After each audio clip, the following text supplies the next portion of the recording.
Hello, welcome back to the channel. This is Maverick here with episode 10 of Darwin's Game.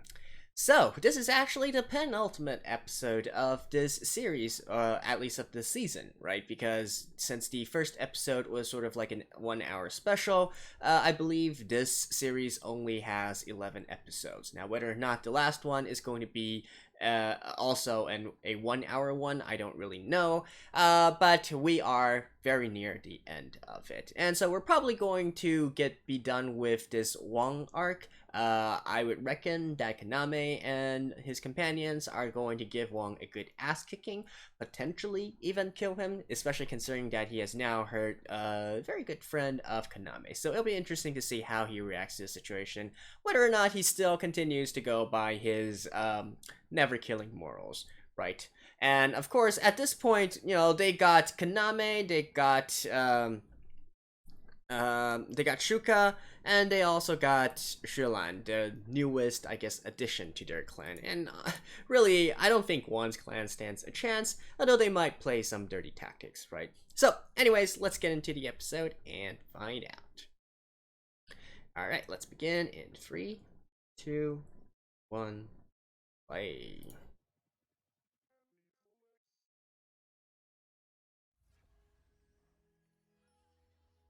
I probably should look up whether or not the last episode is going to be 1 hour. I'll do that after this. Wicked Donalds. Oh.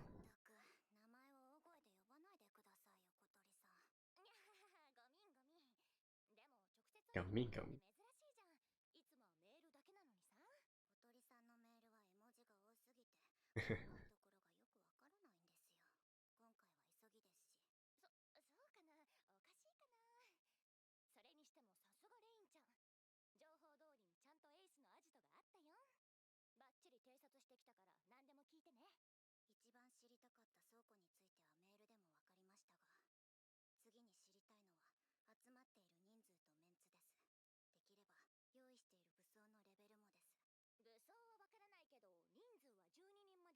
Only 12.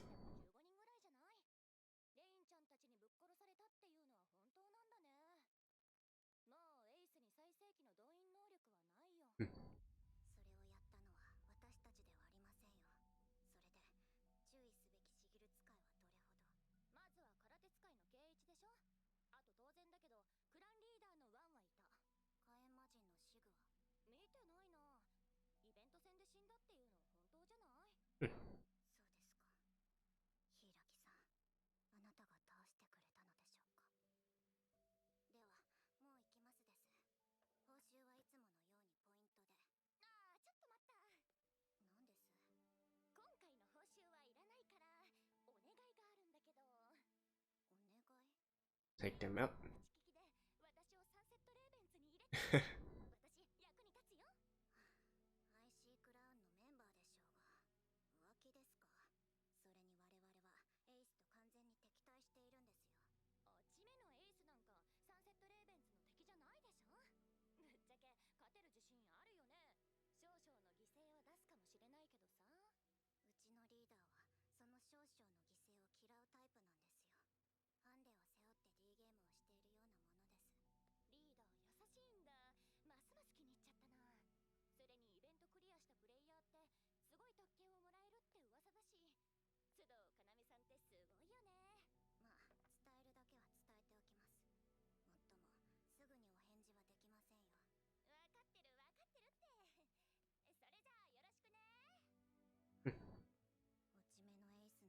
She knows what's up.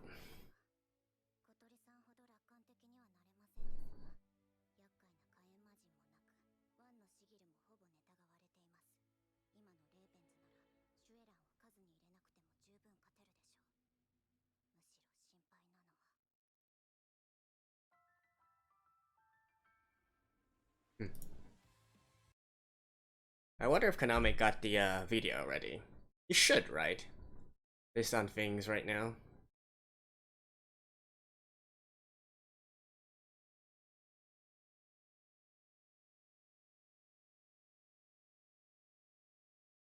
I wonder if there's any actual clan mechanics beyond them just being in the same clan under the same tag, right? Normally with games like this, you would have some sort of clan or guild mechanics. And those that are in the same organization or whatnot.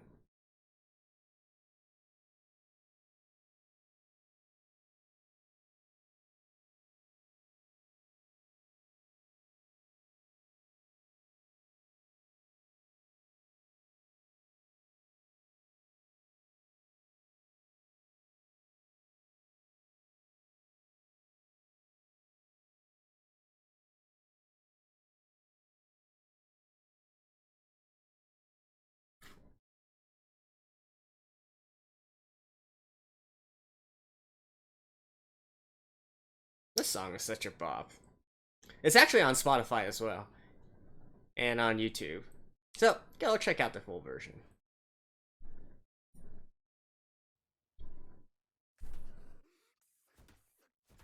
Alright. Well, that answers the question.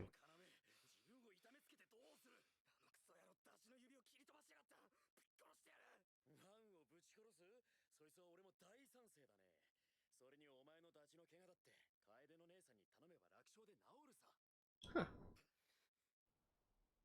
Even his fingers? Alright.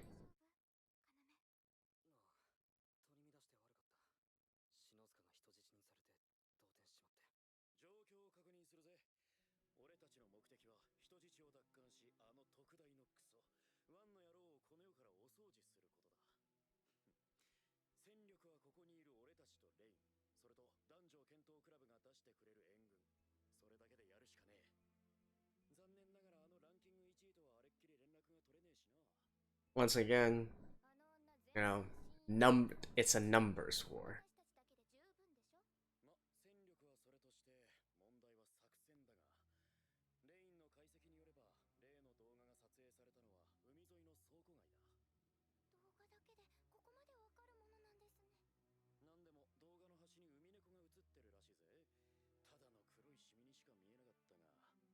Damn.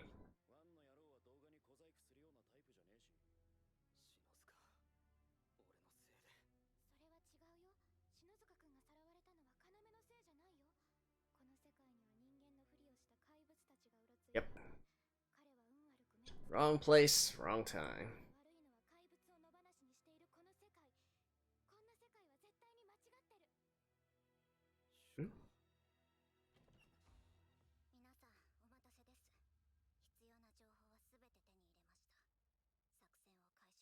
Let's go.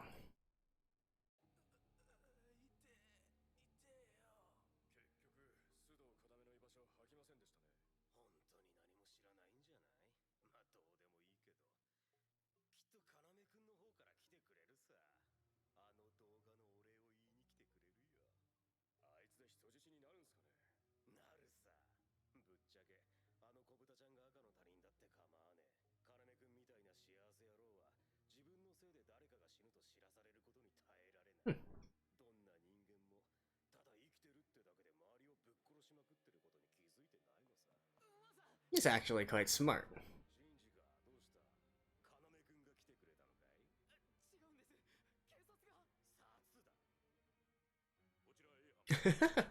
That's actually a pretty good strategy.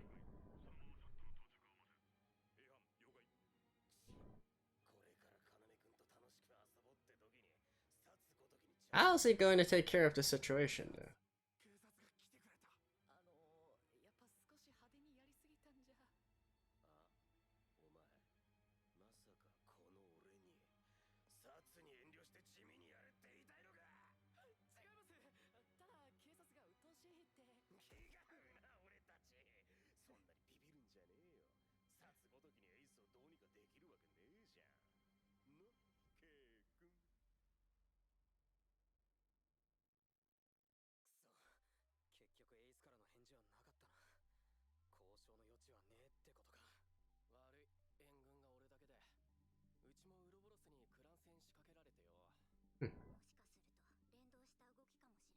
So we are getting into clan politics and whatnot. Okay, okay. See, this is the type of stuff that I like to see. in these sort of gamification animes or whatnot.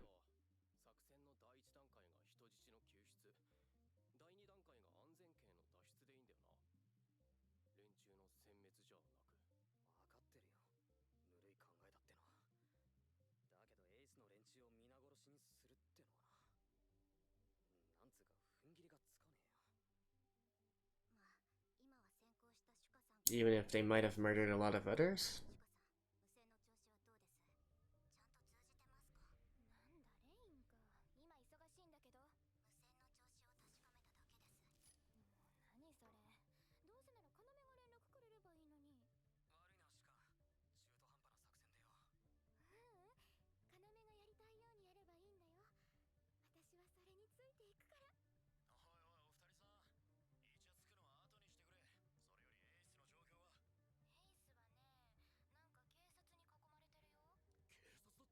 Oh, wait.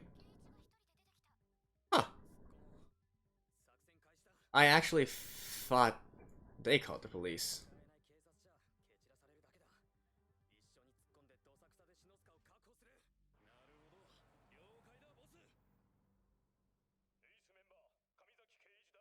Huh.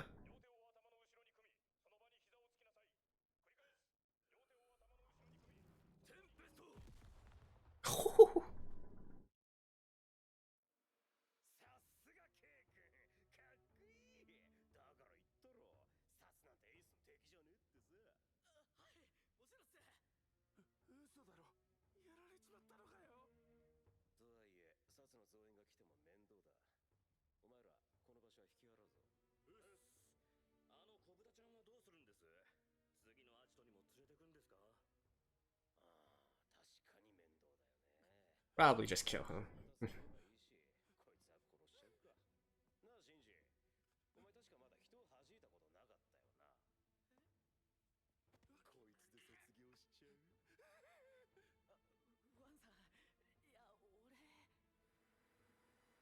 Oh.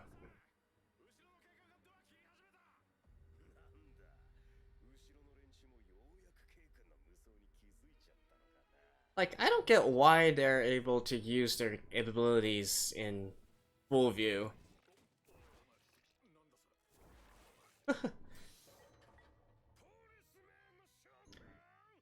Isn't this breaking the rules? These have got to be the worst police.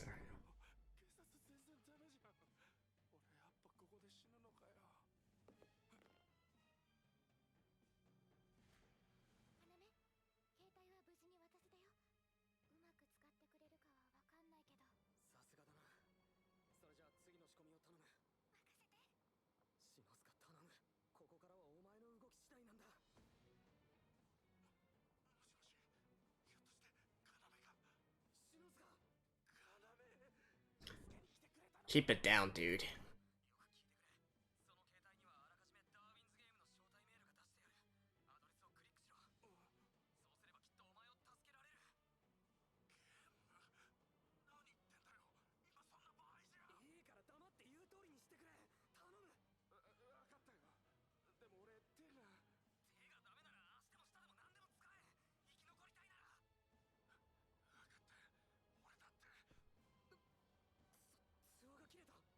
D ゲームのヘルプコールを使った転送作戦は無茶です。やっぱり強引にかっさらうしかねえよ。ついでにワンもぶっ殺す。畜生、ミスってきちまった。こんな手でどうしろって言うんだよ。助けてくれよ。手がダメなら足でも舌でも何でも使え。畜生、死んでたまるかよ。俺にはまだやりたいことがたくさんあるんだ。Oh.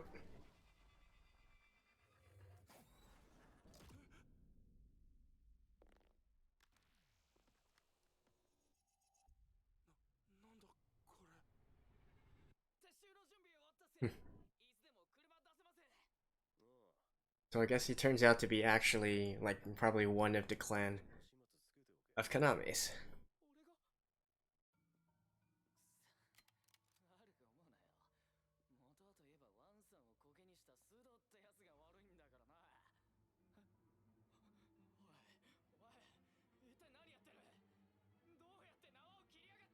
I wonder what his is. Woo! Gravity, eh?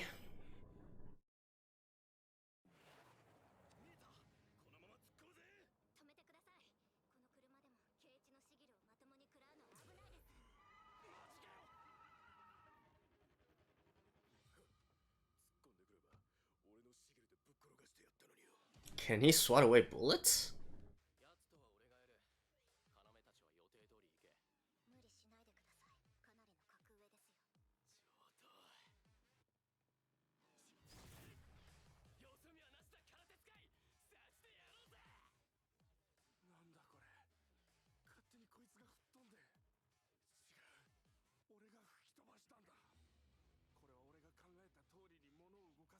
Okay, so just telekinesis.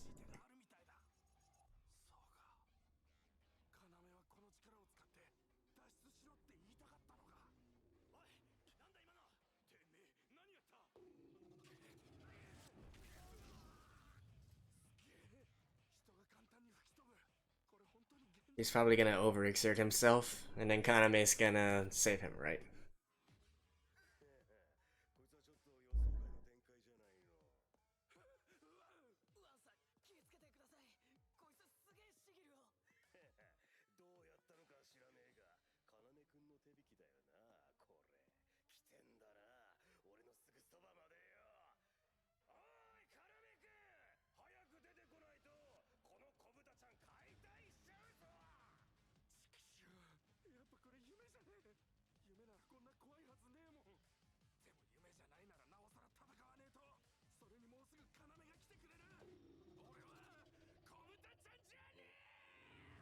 Ooh.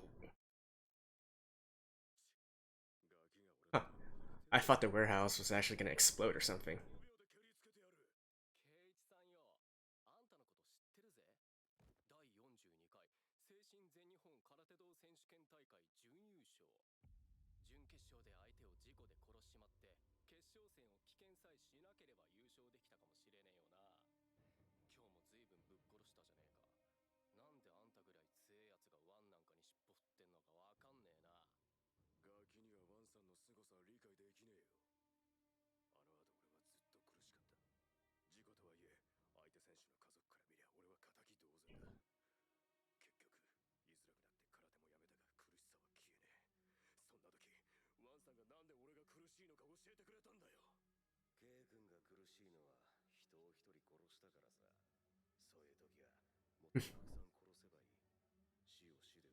Death dilutes death.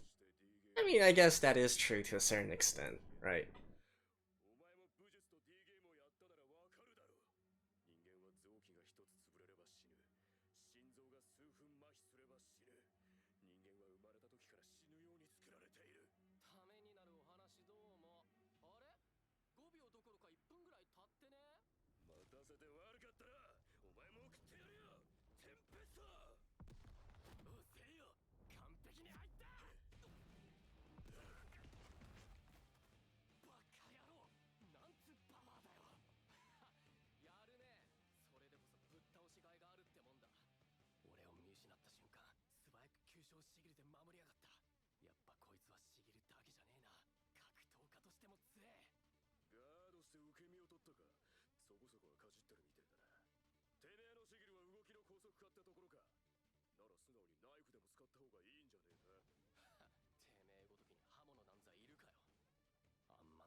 This is sort of similar to Wong's abilities in a way.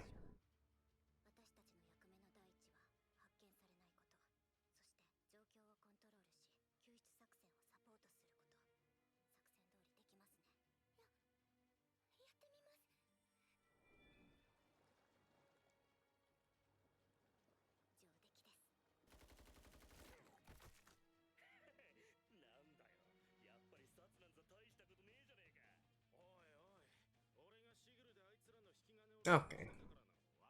That makes much more sense. That they actually still have some combat related sigils.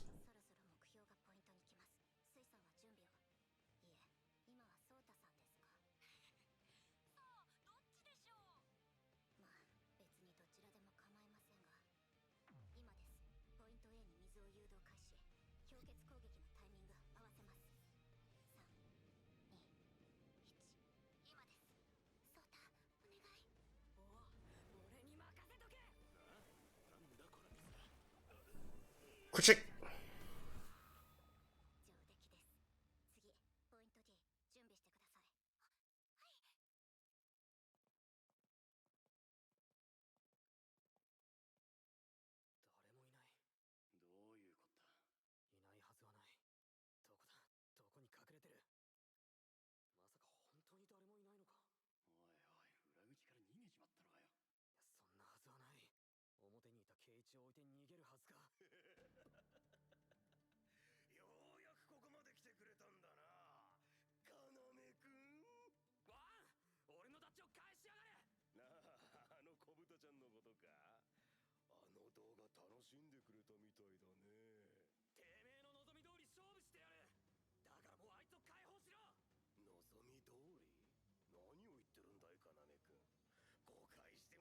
Yeah, he's.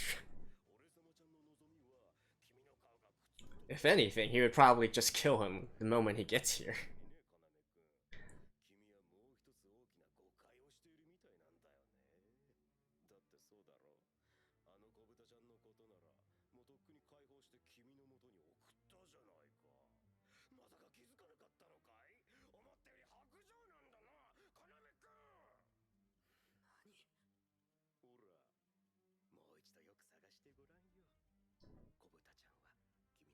It's chopped up.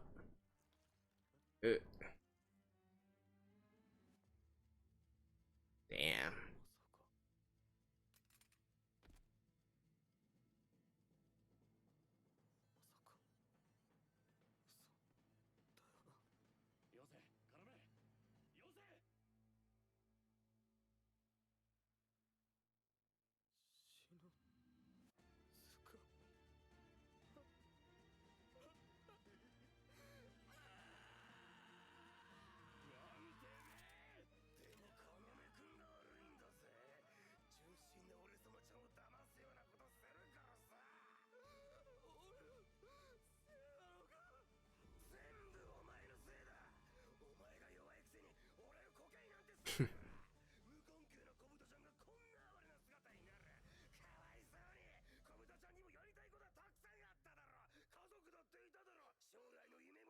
Alright, are we actually gonna see Kaname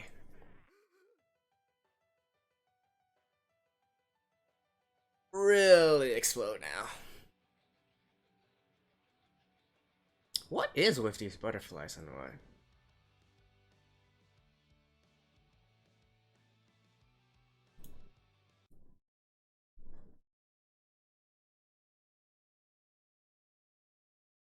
Huh.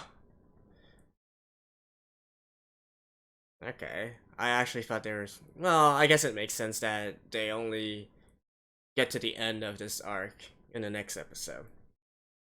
Alright, alright. See you guys after this. Okay, there's actually a little bit more after the ending, so let's watch this in 3, 2, 1, play.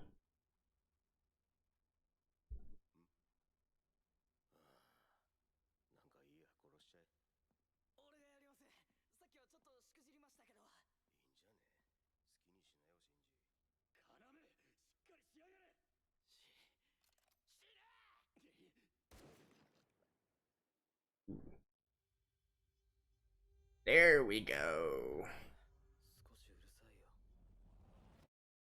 Nice. Boom, headshot. No hesitation at all. I love it. You know what? Kaname just might win me over yet.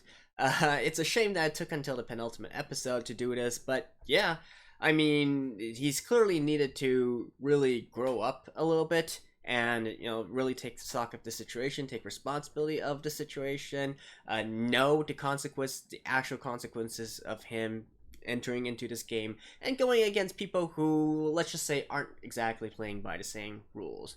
Right.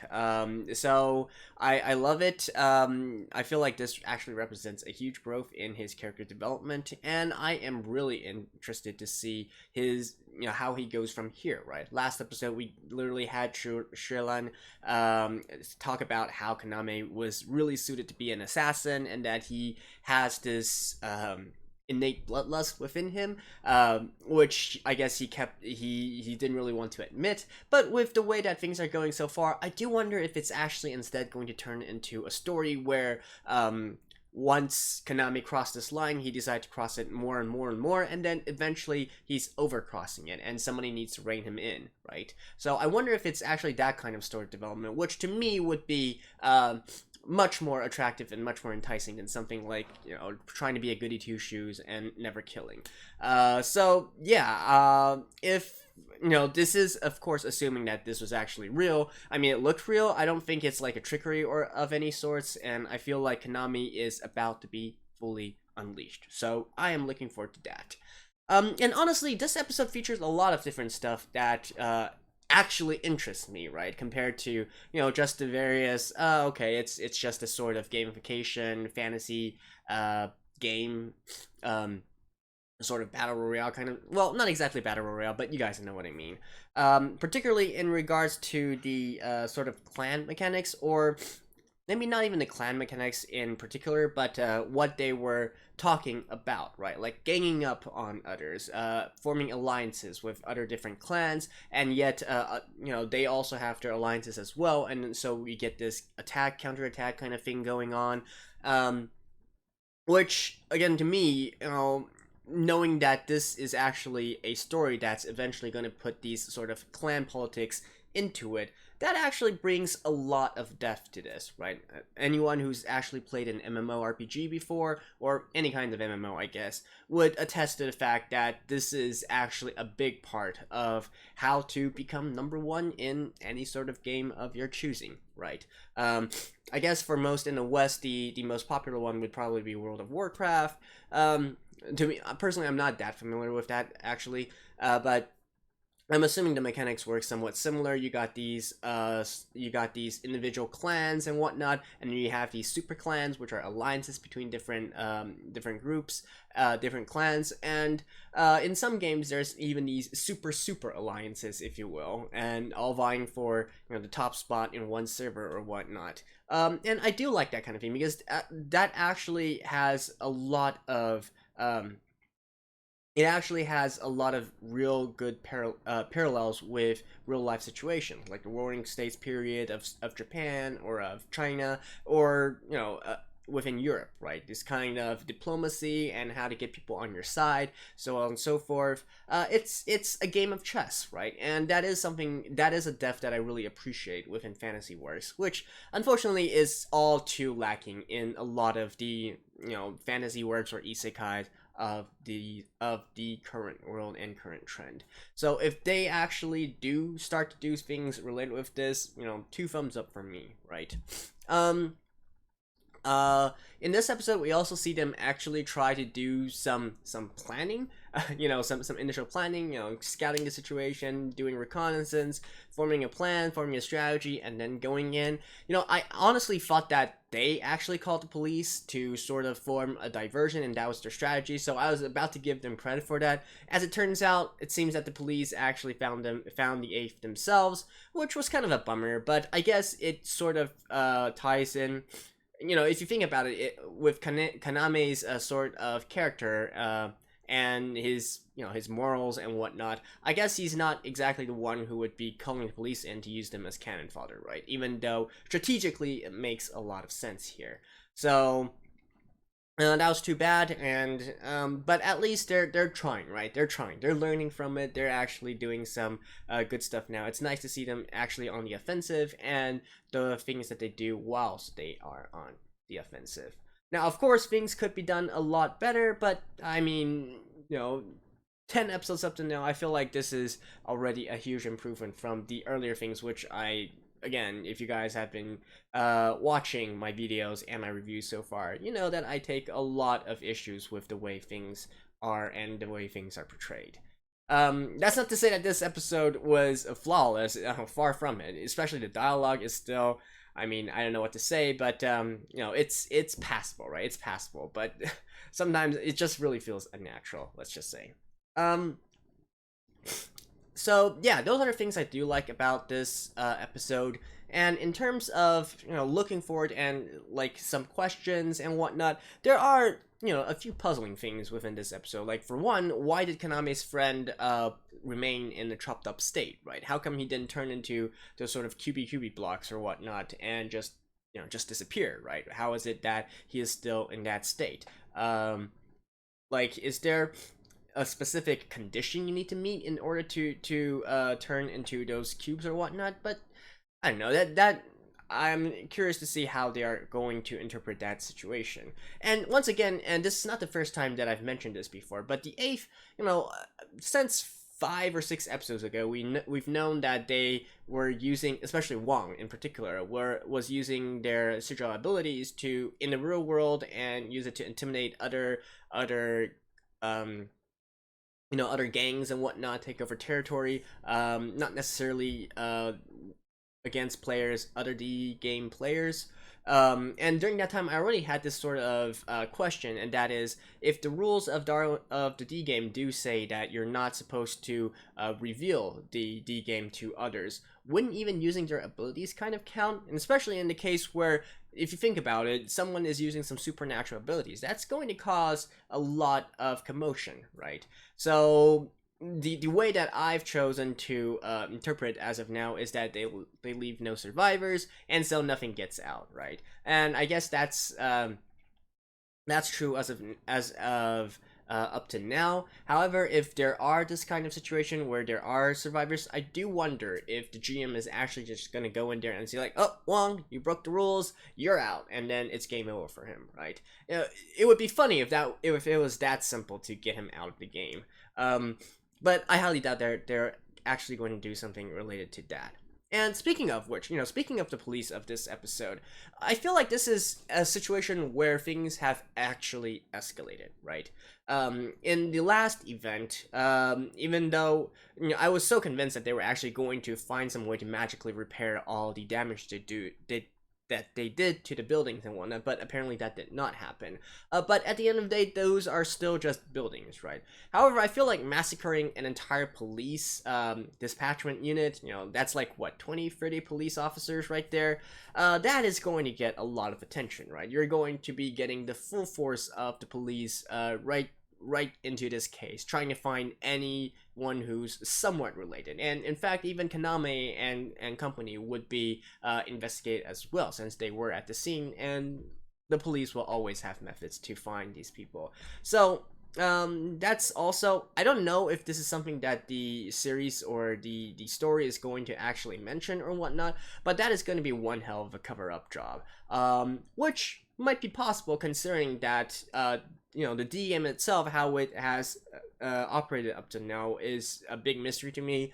I feel like it has to have something to do with government agencies, government forces. It can't just be a situation where the actual government or whatnot is kept in the dark, right? I really don't think that is possible. They must have some insiders working alongside with them in order to keep this thing controlled. So that is my prediction to now, although I don't really know if we're going to get any of that in the next episode, since I presume the next episode being the finale, we're probably going to get a big fight, and some looking forward kind of stuff in regards to the clan Sunset Ravens, and in regards to Kaname and all the others, right? And speaking of which, I checked the Twitter, but they didn't really say if the next episode is going to be a 1-hour one or not. So we shall see in the next one. So anyways, that was episode 10 of Darwin's Game. Thank you guys for watching. I will see you guys next week. Till then, bye bye.